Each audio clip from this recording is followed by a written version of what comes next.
Very good evening to everybody. This is Christopher Dagen coming to you from my home in KwaZulu-Natal. This is Saturday, the 14th of August. This is our next live stream in the Music Revival online live stream program.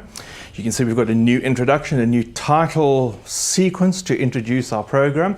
We're starting a few minutes, 1 or 2 minutes before 6 o'clock with the stream, just with the constant image.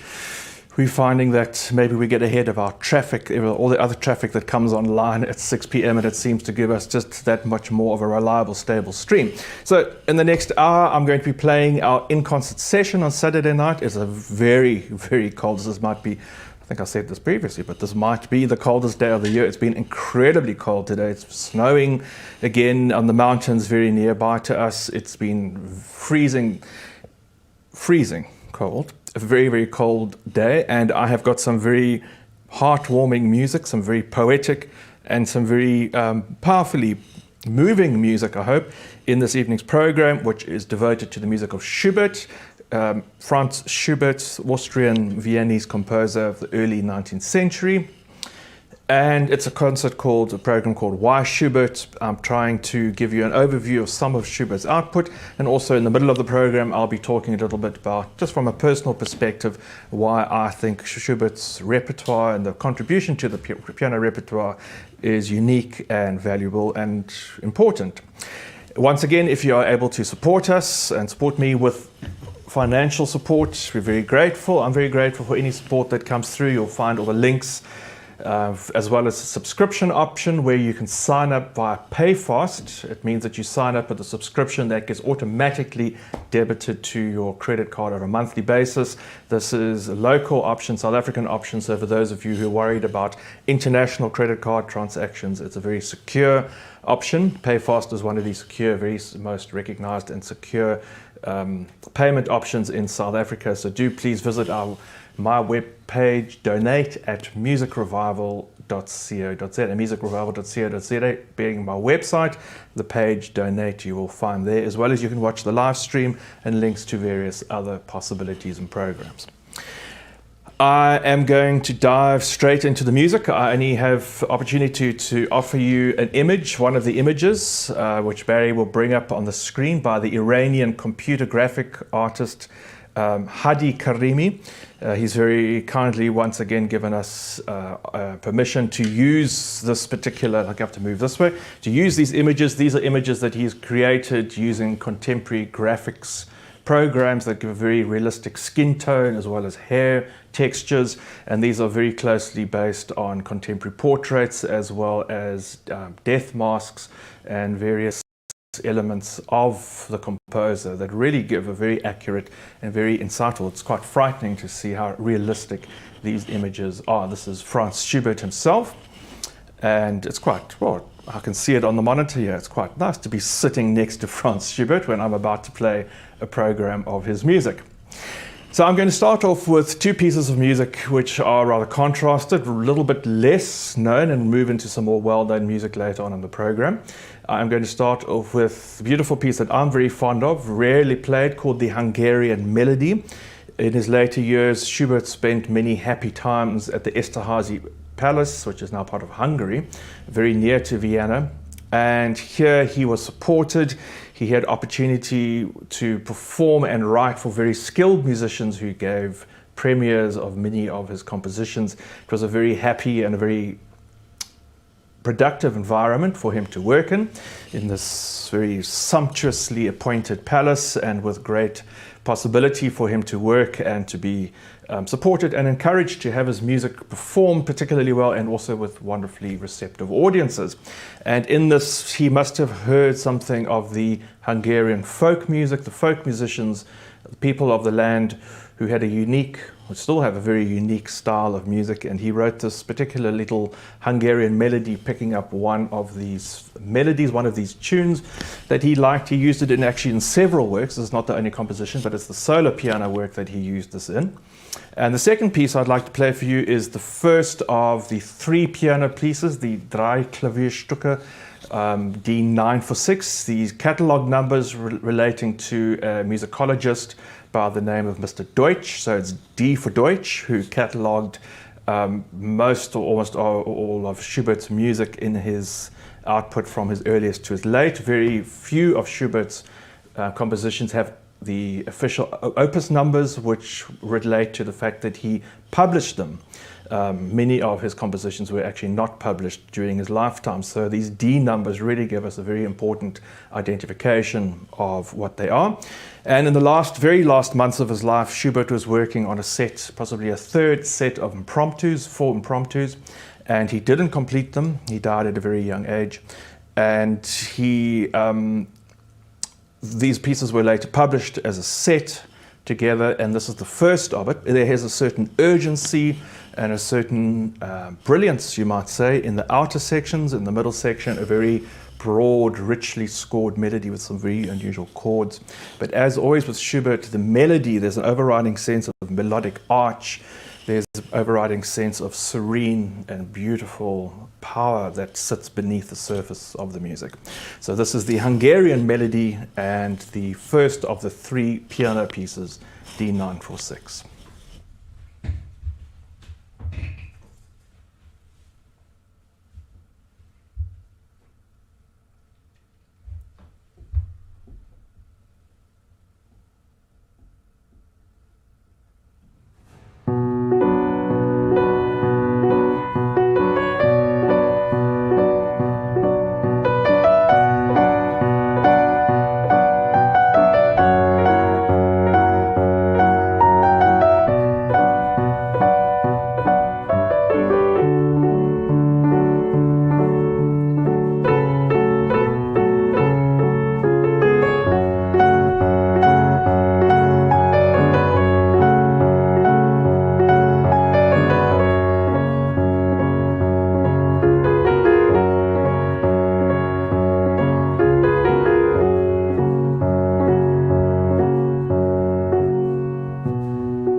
going to ask Barry just to put my microphone on for a second. What? So this is rather funny. I'm going to just tell you something quickly. I was going to play another piece, but I often joke with musicians, especially when they're playing from memory, that it's very unusual, it's very odd how when you're playing, when you're in this state of memory and music, how the most unusual thoughts pop up into your thoughts and come into your conscience. And I always joke to people, I always say, you know, one of the things that we joke about is that when you're in the middle of a piece of music, you think, my gosh, did I turn the stove off? And the irony is I didn't. So there is a pot that is on the stove that I'm going to unhook myself quickly from my microphone. And okay, well, you want to go and turn it off. Barry's going to go and turn it off. So there is actually a pot which is cooking because the dogs haven't been fed. We're running a little bit late today.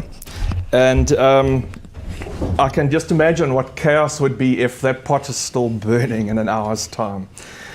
It wouldn't be fun. So during that piece of music, that little thought, yes, you actually have left something on the stove, and there is a pot that is about to burn. So thank you for Barry for doing that. So I will continue then with the piano piece from Schubert, D9 for 6, number 1 from the 3 piano pieces.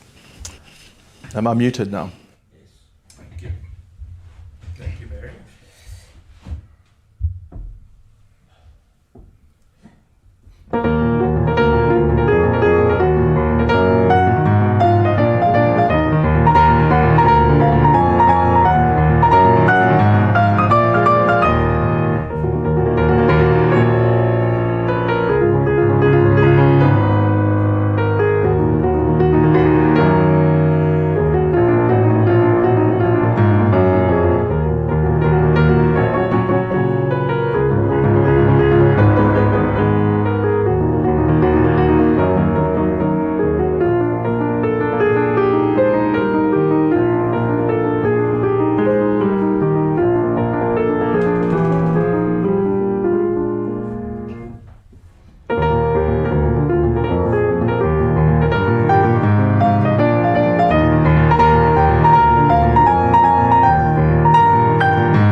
those first two pieces, which begin our in-concert series, our program this evening focusing on the music of Schubert.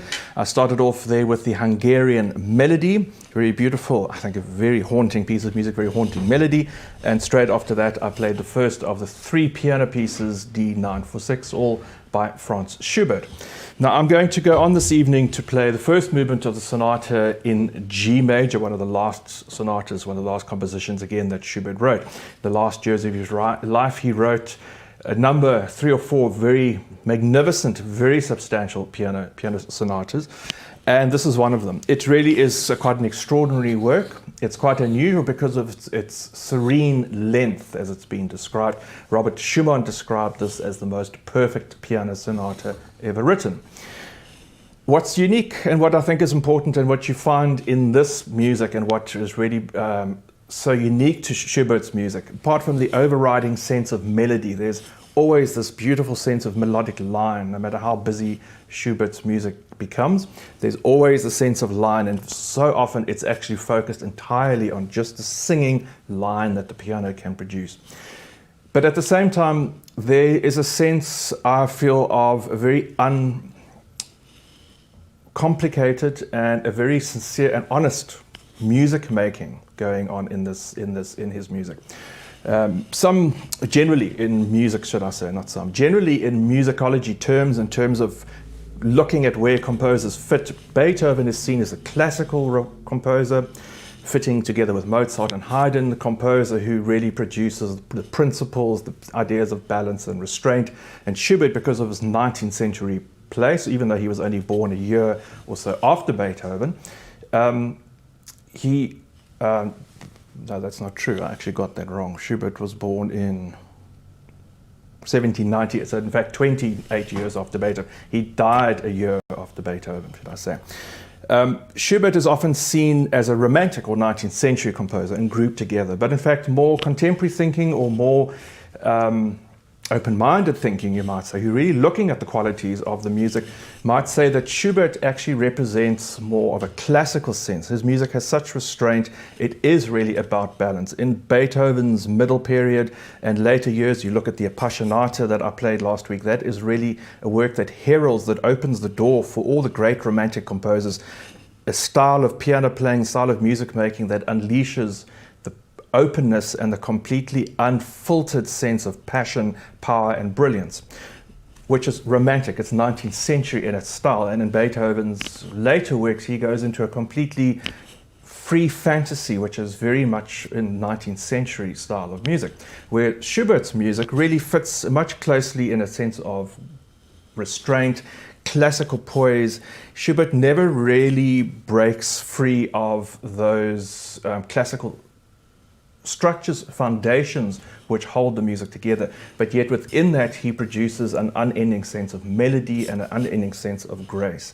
The words which I keep coming back to, which I think are so important in Schubert's music, are sublime, heavenly, pure. There's a sense of great restraint and a great sense of beauty, an inner beauty, that Schubert's music never descends into a situation of being facile. It never descends into a situation of trying to impress just for the sake of impressing. It's always very honest, and there's a great sense of sincerity and truth in his music. And so in this particular sonata, and I'm only unfortunately playing you the first movement, which is quite substantial in itself, the first movement from the sonata in G major, there's a real serene sense of time and space, which is quite unusual and even, I think, quite unique in all of piano music. It's a piece of music which really demands quite an intense concentration from the listener, that's from you, the audience, because it has this beautiful, calm hanging, the music seems to hang in the air. It takes a very long time for it to move and sort of get going, and when it does, it doesn't go very far. It's very contained in its emotional range. And after that, after the first movement of the Schubert sonata in G, I'm going to then move on to 2 impromptus, because I think these pieces fit together quite well. From the first set of impromptus, opus 90, this is a work that was published. I think it's D1942. at least. And the two impromptus, from the four impromptus I'd like to play for you, the impromptus number 1 and number 2, because they're quite contrasted. Number 1, very exploratory piece that has so many elements and so many ranges. It starts off with one single announcement of an open chord, which is ominous in its way. To start a piece of music with just a one open note, you don't quite know where it's going to go. And it starts very simply with this almost funeral march-like recurring theme, which Schubert repeats again and again and again, but every time he tries to harmonize it or tries to present it in so many different ways. Sometimes it's purely on its own, one note at a time, unaccompanied like that. Other times with great powerful chords. Sometimes it's emphatic, sometimes it's quite serene and melancholic, and then it opens up into these beautiful moments of some of the most beautiful chord progressions and beautiful sequences, you might say, of chords and interlacing melodies. Really a wonderful piece of music. And then straight after that, I'll then finish the program with the impromptu number 2 from the set, a piece of music that has brilliant scales running up and down the piano, contrasting midsection before that idea returns, and it ends up in quite an emphatic closing moment. So this is the first movement from the sonata in G major, and the first 2 impromptus from the set of Opus 90 by Franz Schubert.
That was a selection of 3 compositions by the composer Franz Schubert. I started off that quite substantial earscape, that journey through so many moods, colors, and landscapes there with the first movement from the sonata in G major. It was originally published as Opus 78, but it's probably on the screen, D894. The first sonata, the beautiful sonata in G major. I hope to play that complete sonata. There are another 3 movements, really wonderful work in its entirety. And after that, I played the first 2 impromptus, number 1 and 2 from the set of 4 impromptus, Opus 90, also by Franz Schubert. It's 7:05, and that does, of course, bring us to the end of this evening's in-concert session. I very much hope that you've enjoyed the selection of music and that you've enjoyed the presentation of a composer who is often associated as being somewhat of a lightweight or very charming salon music sometimes. Certainly some of the impromptus enter into that territory, but there's so much more in Schubert's music that despite the serene calm, this endless beautiful melody, there's always a bit of danger and a bit of mystery and drama lurking beneath the surface that he just opens the door to let you see a little bit of it before he closes it again and carries on his very calm and tranquil way. In this evening's program, you might have seen in the background and some of the decor that you've seen this evening, the orchid collection and the sort of gardenscape has erupted. In fact, it's kind of doubled in size, and that's due to the fact that we've visited very kind friend of ours, Derek Bennett, who's based in Eston, who we got a number of orchids from, a number of new orchids, adding to the collection Barry's looking after in our greenhouse. And once they flower, they're allowed to come inside, and when they finish flowering, they're sent back to the greenhouse to carry on in their own merry way until they produce something beautiful again. Derek also very kindly gave us a number of cut flowers or cut orchids, and if you are interested in actually purchasing these orchids, Derek does sell them. They are available at certain supermarkets, I know at Park Lane Spa in Pietermaritzburg, as well as the Athlone Circle Pick and Pay, and a number of spas in Umhlanga and Durban North. These are beautiful stems filled with a number of blooms, and I can assure you that these orchids last, the cut orchids last for a good between 4 and 6 weeks if you keep them nicely protected in a cool environment and with water, in a nice container of water. So I think the collection, really the colors and the combinations, I hope Barry's managed to capture some of those beautiful colors and combinations for you this evening, and I think they would have matched the beauty and the purity and something of the absolute grace and charm of the music quite beautifully. Not as beautiful as the pots. As Barry's pointed out, the orchids are not as beautiful. The pots are actually the highlight. I'm sure Barry's focused on his pots. If you're interested in those particular orchids pots, they are actually Barry's own pots. He makes them himself. They are available for sale. You can see all of Barry's pots and his other work, including his new Living Deserts of Southern Africa, which is coming out shortly in 2 weeks, at his website, barrylovegrove.com. So that's barrylovegrove.com, and you can find out all about these orchids pots that he makes specifically of terracotta. They're designed specifically for orchids to breathe, with a number of holes in them, the right size, and there are 3 sizes, and they are available on Saturday mornings from his studio in Pietermaritzburg. So thank you, Barry, for your support this evening. Thank you, everyone, for joining me. I hope you've enjoyed the selection of music. Looking forward to seeing you on Wednesday when we explore another selection, I think, of World Cafe or something equally riveting, I think, hopefully exciting and varied in our piano hour selection.